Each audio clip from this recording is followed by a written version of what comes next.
Ito ang GMA Integrated News, ang News Authority ng Filipino.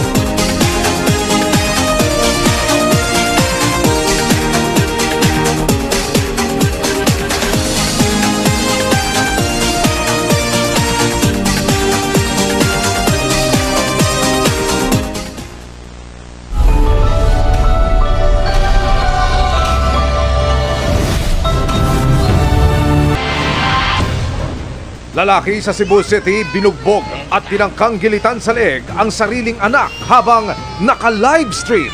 Naarestong suspect gusto lang daw kunin ang atensyon ng asawang nasa abroad.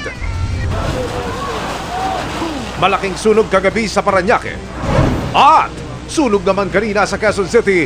Ilan lang sa sunod-sunod na pagsiklab ng apoy ngayong nalalapit pa naman ang Fire Prevention Month.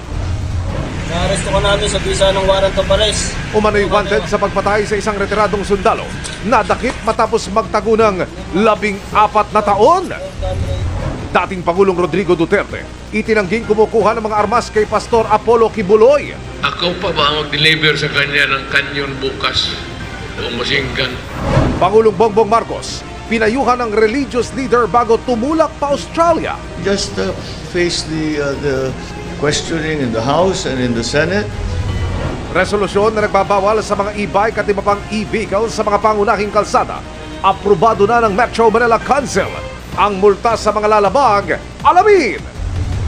At ang timeless gift na natanggap ni Kapuso Primetime King and Queen, Digdog Dantes at Marian Rivera, bago pa man ang kanilang 10th wedding anniversary.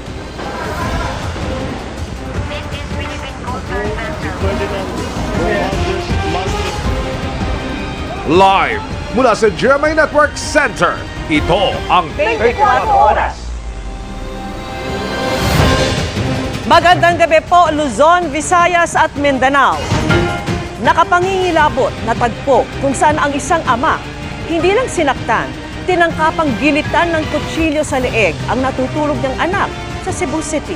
Ang krimen ni livestream pa ng arestadong suspect na sinusubukan lang daw kunin ang atensyon ng ina ng bata na nagtatrabaho abroad.